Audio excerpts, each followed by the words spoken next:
But if it's given to you, you don't care. You don't take care of it more like you should. You let it go and break down or whatever. You don't care because it didn't cost you.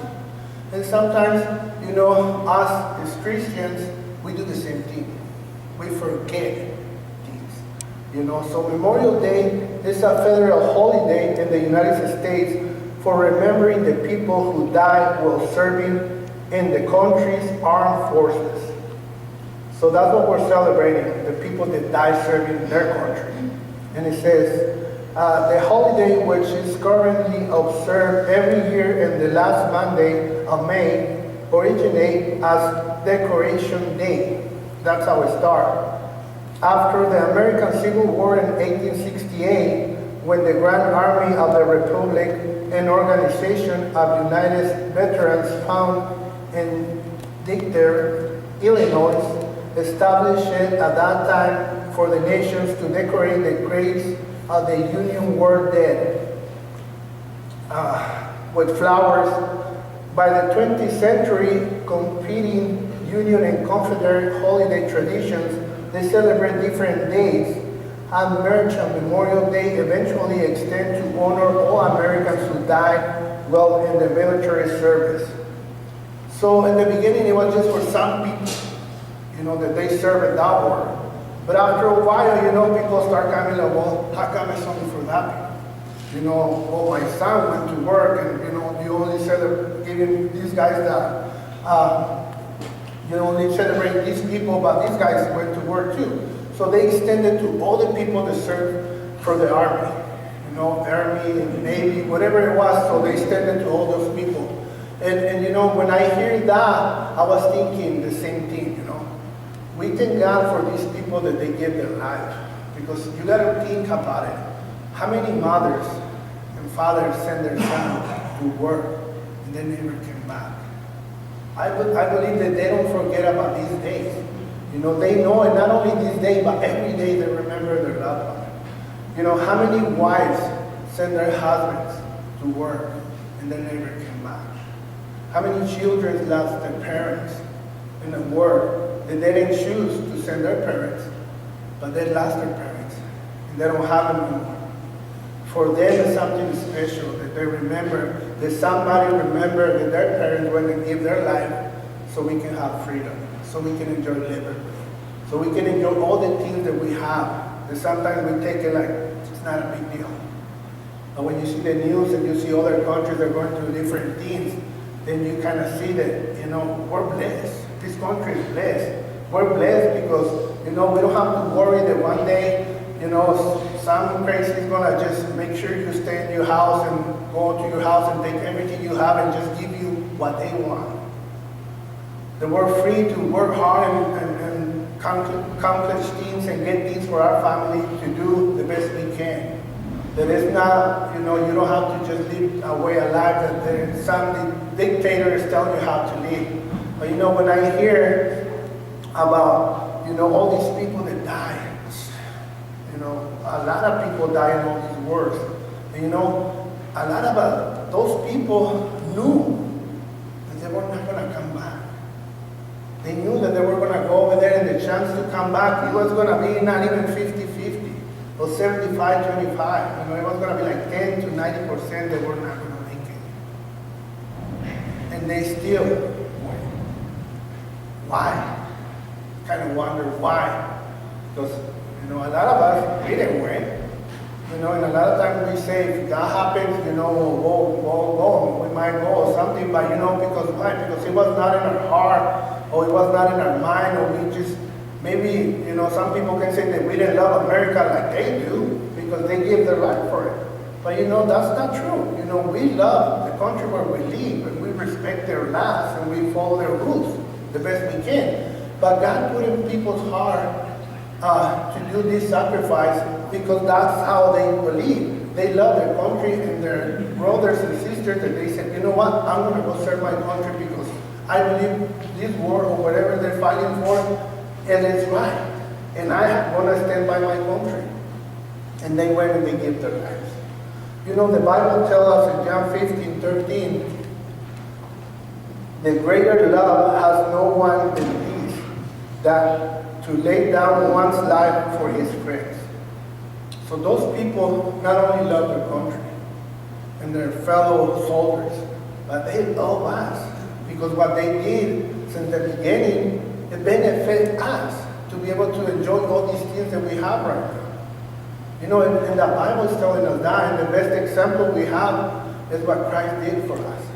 But when I was saying that, you know, in the beginning it was only recognizing these soldiers for this war and not all the soldiers, but they extended to recognize all the soldiers that they served the army. You know, it's like us. When Christ came, he came to the Jews, to God's chosen people, but to Jesus Christ, he extended that to us. So we receive the benefits. So just like any soldier that died serving his country is receiving the, you know, the respect and some flowers and the honor that they deserve, you know, we receive the benefits that the Jews had. Because we didn't have it before, but because God loved us so much and gave his son, we were able to come in and to receive the blessings. And sometimes we forget that. Sometimes we forget what it took for us to be able to enjoy those things.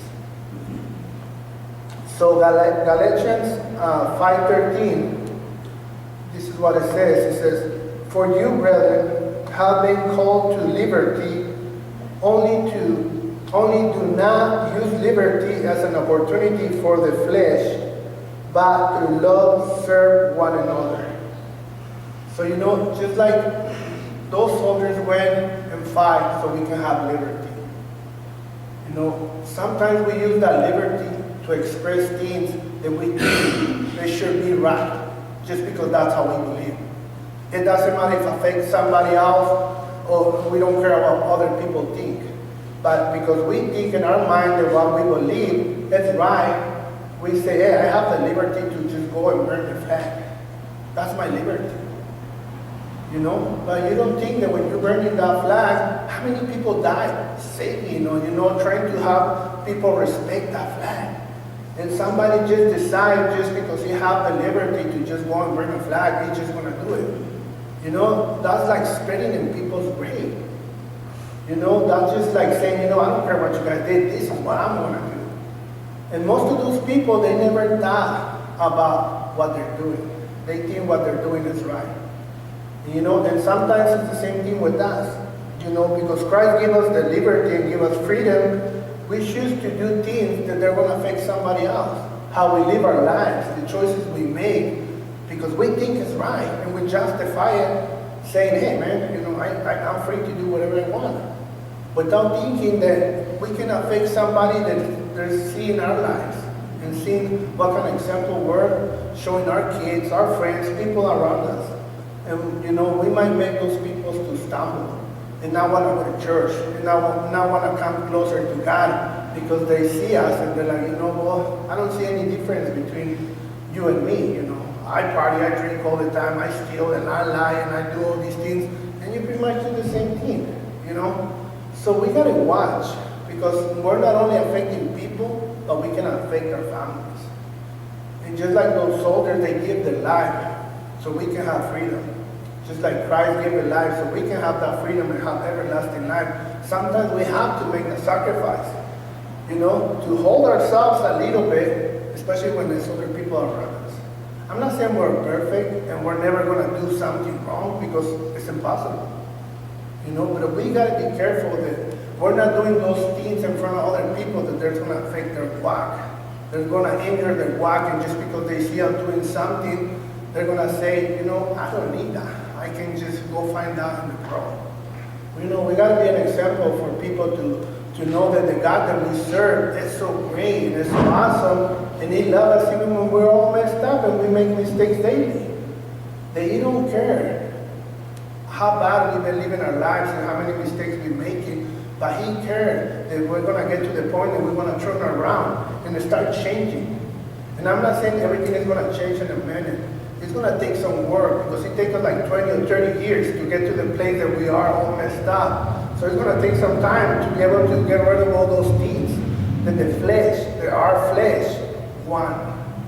But the only way we can get rid of that if we read the Word of God, and we have fellowship, and we lift each other up, and we grow in our spirit, because that's the only way we're going to be able to say, I'm not going to do that today.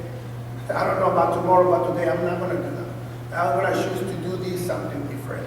And you know, little by little bit, the more you come to prayer, the more you pray to God, the more you ask Him to help you, He will start removing those things in our heart that we crave, that we deem we have to do because everybody is doing. That we think we have to follow up the crowd, whatever they're doing, we should keep up with them. Because, you know, the Bible tells us, you know, that the road to perdition and destruction is wavy, and you can go either way and you will make it to it. But the way of God is straight and narrow, and not everybody can make it. But if you keep your eyes on Christ, you'll make it. I'm not saying it's going to be easy, but I'm saying it is possible. And you will get rewards. Because you know the good thing when you serve God, when you think that you cannot make it no more and you have no strength to make it, God will come in and give you that strength. God will come in and give you that peace that you need to make that decision. Even if you think you're not going to do it because it's just no way you can do it, it's when He comes in and tells you, I am the way. If you trust me, I will show you how to make it. Because the Bible tells us that He will never give us more than we can handle.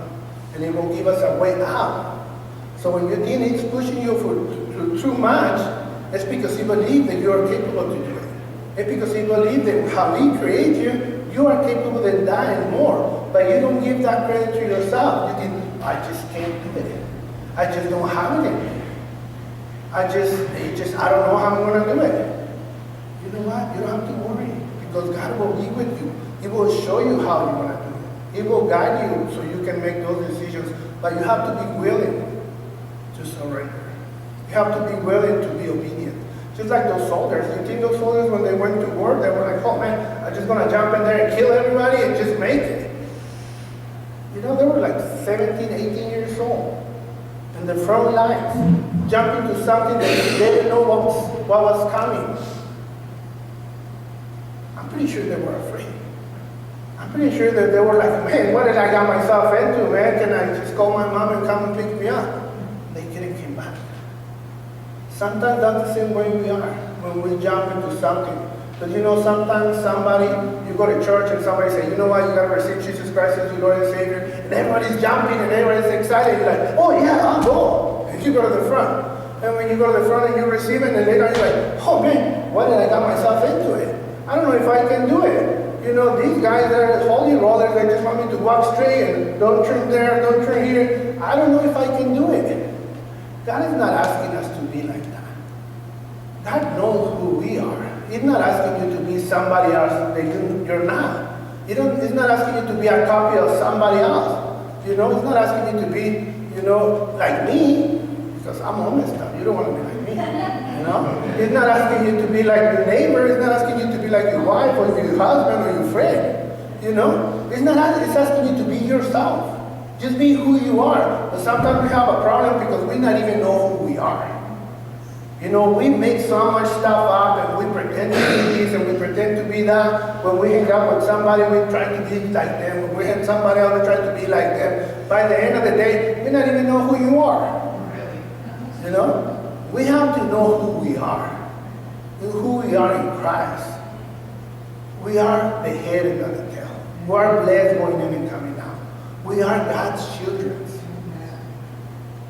We are capable to do amazing things with God giving us the strength and the wisdom.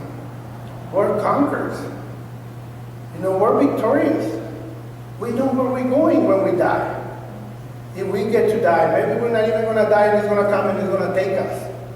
But you know what? If He comes and you're all confused, not even know who you are, you're going to be running back and forth like a chicken without a head. And Jesus comes, hey man, let's go. Oh, me, oh, me, or not. You know, we're going to be all confused. We need to get back. Rewind everything up and remove everything that people telling you to do. And learn what God wants you to do. Learn what God expects from you. God don't expect you to be perfect. He expects you to be yourself. If you were perfect, why was going to send Jesus Christ to die for you? You have no need. But we're all messed up. That's why God sent His Son to die for us. So we really got to think in ourselves, the kind of life that I'm living, is it me? Because sometimes you pretend to be so many things that you're not even happy. Because you're trying so hard. You know, I got to please this guy. I got to please that woman. I got to please my pastor. I got to please my work. I got to please this. You're making yourself like 20 persons. So by the time you're tired, man, you're not even want to know nothing. God don't want to give you more than you can handle. And God don't want you to carry something that He didn't give you to carry. You know, He said to put all your cares upon Him, because He'll take care of it. You're not created to carry all this stress, all this burden, all your sins, all these problems. You have to give them to God. And you have to believe that God is capable to take care of it. And believe it. And even if you don't see it, you just take Him for it, and it will come to pass. We have to walk by faith, not by sight. We have to remember who is the God that we serve. Who is the God that rescued us from the darkness places that we used to live, and He's still working in our heart. Sometimes we forget. And we have to be reminded, just like Memorial Day, that we have to be reminded while we're celebrating. We have to be reminded while we're celebrating, not just today, but every day. You know, it's not just one day. You know, a lot of people go to church on Easter and Christmas. You know, I celebrate every day that I'm alive. I celebrate every day that Christ died for my sins. And He cleansed me every day that I messed up. I can come to Him and ask Him to forgive me. Every day. Not just Sunday. Monday, Tuesday, every day. And when you start living like that, you know, sometimes you go to a place and you know, you go to a good restaurant, you go there and, man, you're getting there and you're getting all happy because you know what's there. You know, you're like, oh man, I'm going to eat that chuleta and the steak, those beans and the sopapillas, and you're getting all excited about it. Sometimes you have to wait like 45 minutes, an hour, and you're not too happy after that. You know, but when you get to eat it, you know, you get satisfied and you're fully happy. Because you get something that you want and you know about what's going to do to you. God have all these things for you. He said He prepared a table for you in the presence of your enemy. All the ones that want to put you down, all the ones that want to tell you you're never going to make it, all the ones that say you're not going to do no good. He put a table for you. So you can come and enjoy all those things that He has for you. And your enemy is over there on the other side, all pissed up because they're like, man, what the heck? These guys all messed up and they're enjoying everything that God has. Joy, peace, you know, self-control, all the gifts of the Spirit. He said, these guys are just having a buffet right here, you know. His house is late in the payments, the electricity is going to be cut off, his car is falling apart. We're over here having peace and having joy, even singing the service. He's all pissed off. So you're on this side of the table every day. Sometimes we're so dumb. You know, sorry, my friends. We want to be on the other side. We want to be on the other side where the enemy is punching you and telling, look at your bills, look at your car, look at your kids, look at your wife, look at your husband, look at, and you're like, oh man, yeah, they always stop, oh man, have no peace. Why? Because somebody have to come and remind you what Christ did for you. Somebody have to come and tell you, hey, you're going to the other side. Oh yeah, Sunday, Monday, you jump to the other side. We continue this cycle how many times? Why? Why could we continue doing these things? Because we don't have the Word of God inside of us. Because you know, I'm not saying read the whole Bible in one day. Just open the Bible. If you can't open the Bible, just pray to God in the morning. Just tell God, thank you that you saved me. God, thank you that you give me life. Thank you for my family. Just thank Him for the things you see. And you know what? He will start showing you things that you don't see. So there's so much that we have to be thankful to God for. But it's up to you. You know, I can't do it for you. Nobody can do it for me. You have to make the choice. And even when people think you're crazy because you're thinking you have a table with all that stuff and then you're happy enjoying yourself, even when you're going through bad things, they look at you like, I don't know, you're really flipped out today, brother. You just, I don't know what's going on with you, but it's all right. Let it think that. So they're on the other side of the table. The enemy is messing up with them and it's showing them all these things and they have no joy, they have no peace. So when they see you doing that, they're like, man, what's up with this guy? Then they want to come around. They want to know the secret. They want to know what you're doing, you know? Like when somebody's in drugs and they're like, man, I want to know what this guy is selling because shoot, he's happy and he's working and doing everything. a lot of times I take guys to work with me and they're like, man, why do you want to? And I'm like, what do you mean? Well, what do you do, bro? And I'm like, nothing. What do you mean, what do you do? I said, oh, you just, you're working and you're getting it done and something fall or whatever and you're still going and everything. And I'm like, you know what? I just, whatever's going to happen is going to happen. I don't have control over everything. And if I stress out about things, they're not going to change. If something breaks and I start freaking out and pulling my little bit of hair that I have left, it's not going to come back together. It's still going to be broken. And sometimes that's what it is in our lives. Something bad happened and we get angry with our wives or with our husband or with our kids and just start telling everybody off, and it's not going to change. It's not going to change. So what's the best way to approach the situation? Just find a solution. Find a way that you can work it out and just make it better. You cannot put it back together, but we can make it better. So that's what we have to do. That's what we have to choose to live our lives like that. So I'm going to read Romans 5, 6 to 11. And this is talking about the great sacrifice. We honor our soldiers, they went to war and fight for what they believe. But, once a year, we do that. We should honor every time you see a soldier and tell them thanks for the service. Same thing we should do with Christ and to God. We should thank Him every day and remember the sacrifice He did for us. So Romans 5, 6 to 11, we go to 6 and it says, for when we were still without strength, in due time, Christ died for the ungodly. So we didn't have the strength to make it. We don't have the way to make it.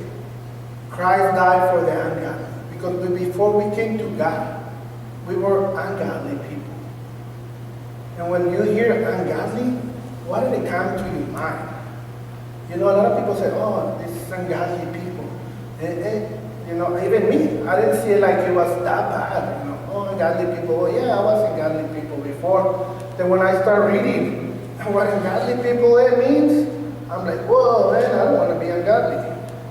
It's unholy, immoral, corrupt, sinful, wicked, evil. Can somebody tell you all those things and you'll be like, yeah, it's okay. All right? You'll be like, what are you talking about, man? I'm not like that. Yeah, we were. So can you say, if you are unholy, immoral, corrupt, sinful, and wicked, and evil, then you get to heaven's door and say, hey, God, this is my credentials, and you just pull them out. Can you open the door for me? Think it's going to open the door for you? No, it's not. It's not going to open the door for you, because you're serious, you're not be going downtown right away, man. So when you hear ungodly, that's what we were. And we said, no, I wasn't that bad. Did you lie? Yeah. Did you steal? Yeah. Did you sin against people and you gossip up against people and you did things you're not supposed to do? Yeah, we all did.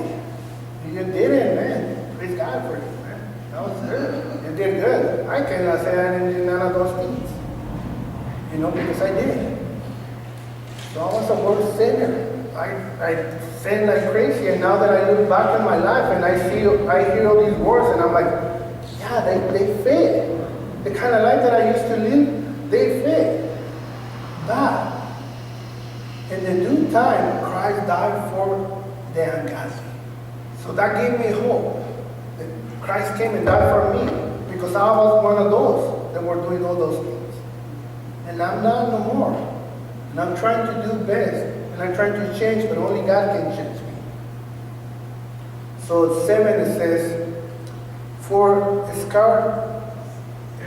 scarcely for a righteous man will one die. Yeah, perhaps for a good man someone will even dare to die.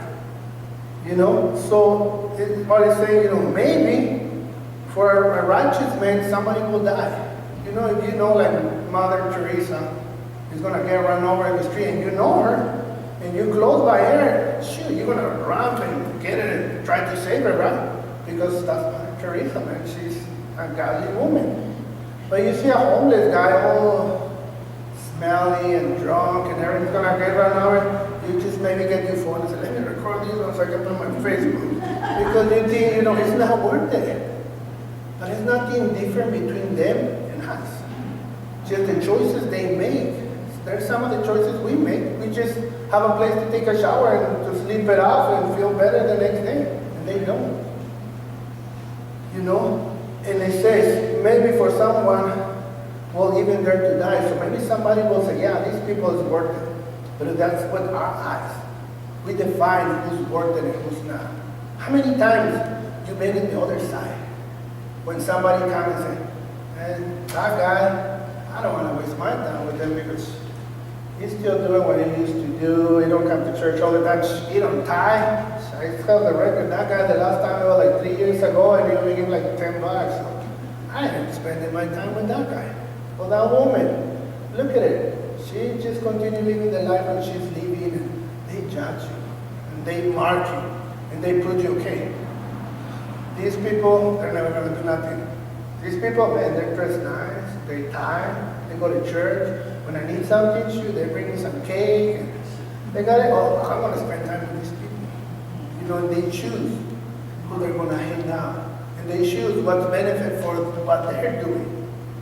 We can take that luxury to do those things because if it was like that, then we were not even been here. Because if God looked at us the way we look at people, man, He will throw us all out of this church, starting with me. But how many times we've been on the other side and we don't like it? When people start judging you and tell you what you're doing wrong, and then like, oh man, don't judge me. The Bible says that you shouldn't judge me. Right away we remember verses from the Bible, right? When something comes, we're quick to that. Wow. So we got to remember that it's not nice to be on the other side of the shoe. So why sometimes we do the same thing people did to us? Because it's our flesh. Because we think we have the right to do that. Because somebody did it to me. We don't have no rights.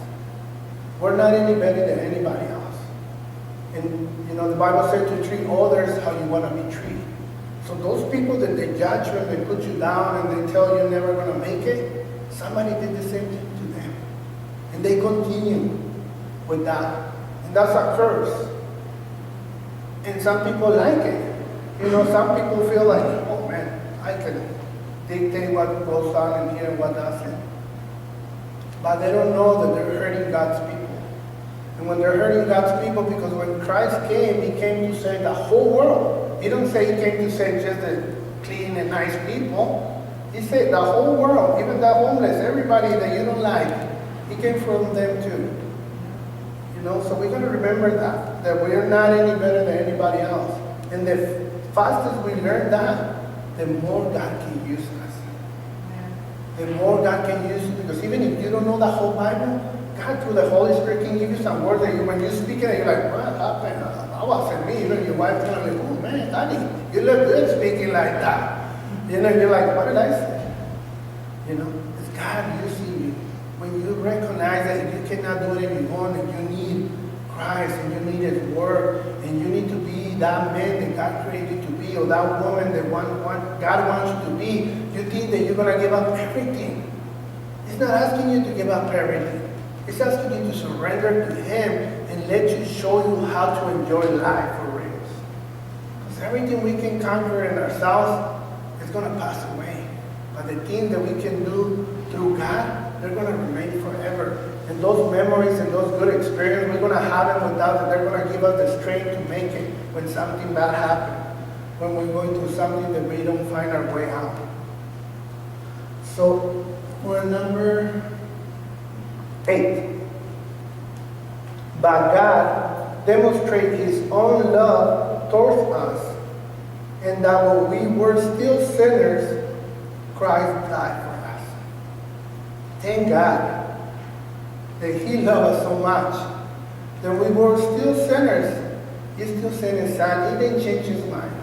He didn't say, man, these guys are going to church. They're not going to go to church. These guys are not going to tithe. These guys are not going to go clean. And these guys are not going to do this and do that. He can pull up a list of things that we don't do and say, I'm not going to send my son because it's a waste.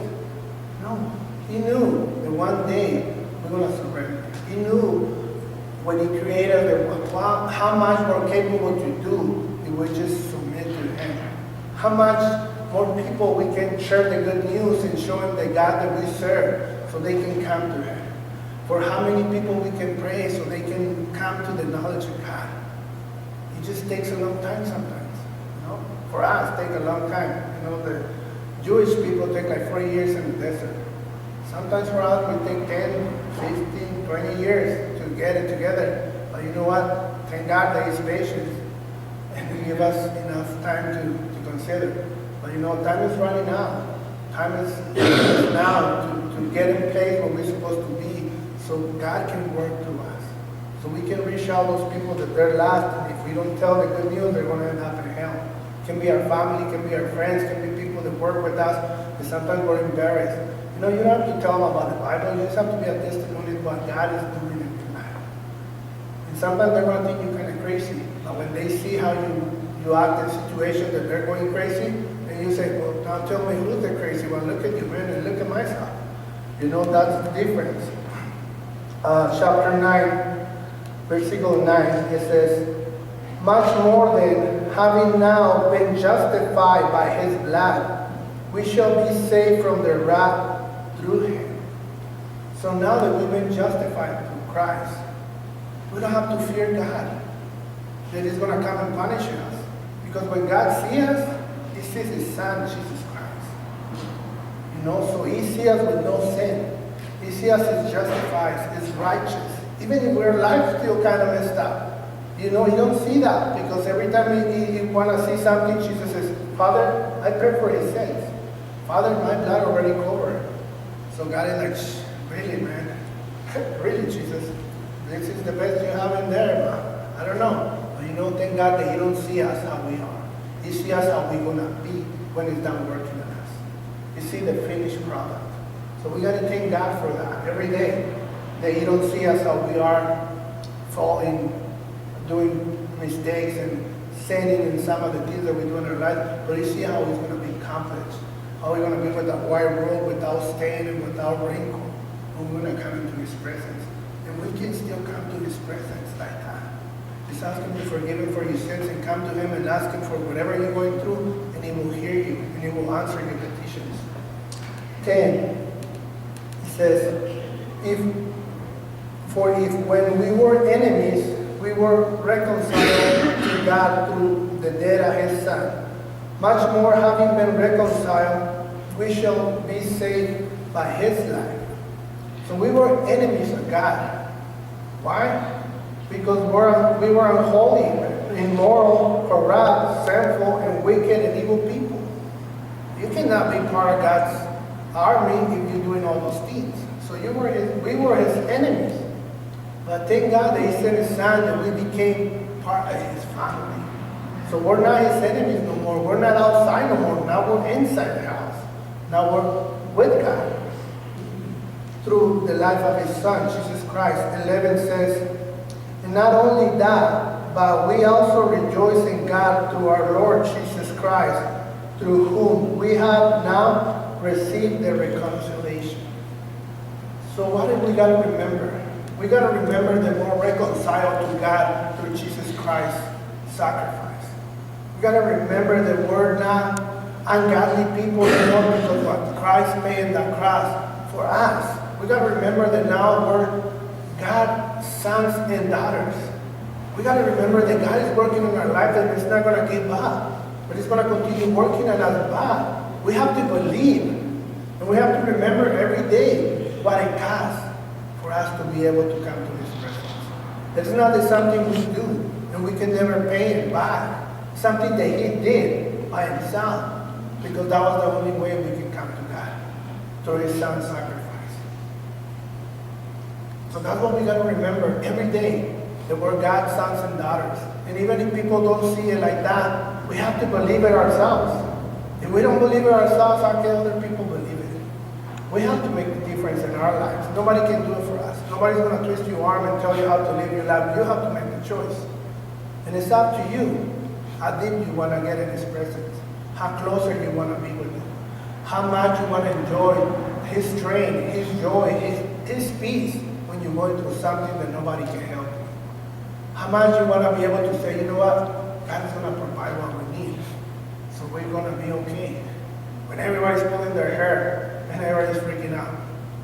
And when that comes to pass and they look at you like, how did you know? Because I know the God that I serve. And I remember what He did for me. And I remember His promise. And I remember He said He's never going to give me more than I can handle. He's going to give me a way out. And He said He's never going to leave me and forsake me. But He's going to be with me to the end. And I'm not in the end yet. And He said He's going to give me all the desires of my heart according to His will. So I want to be happy. I want my kids to be happy. I want to be able to provide everything that my family needs. So God is going to help me to accomplish all these things. If I serve Him, if I praise Him, if I give Him the honor every time I do accomplish something and I do something. And I say, God, thank you that you help me to go to work. Thank you, Lord, that you help me to do these things. Thank you, God, that without you, I'm lost. But with you on my side, I don't care what people say. I don't care what the enemy is going to throw at me because I know me and you are more than the enemy. And greater is the one that's in me than the one that's in the world. And the same spirit that rises from the dead, it dwells in you. Sometimes we have them there asleep. We got to wake them up. We got to say, hey, you're there. Come on, you got to help me out. He's waiting for us to speak to God. He's waiting for us to feed ourselves with the Word of God. So that's what's going to wake up the spirit inside of us. That warrior, that strength that only He can give us. That's the only way, through His Word, to having fellowship with each other, to lifting each other up, to pray, to having communion. Every time we sit down to eat, to praise God for the food. Every time somebody gives us something, to praise God for the provision that He's doing to us. That's the only way we're going to be able to walk closer to God. It's a journey. Just like those soldiers went over there and they didn't know what to expect. You know, we know what we're expecting. We know they already gave us the victory. We know that we might fall. It might hurt sometimes, but we know we're going to be able to get up and keep going. Because He already cleared out the road for us to get there. He already paid for everything. He already did everything. We just have to believe and keep our eyes on it and we'll make it. You'll make it. You just have to believe. And there will be a change in your life that's, you know, that experience that you have, man, it's like you're going to be coming out of that buffet, not just Sunday, but every day. You're going to be happy and you're going to be able to enjoy all those things and to be able to share with somebody else and tell them where you got all that food, where you got your strength from God and through His Son, Jesus Christ. So today,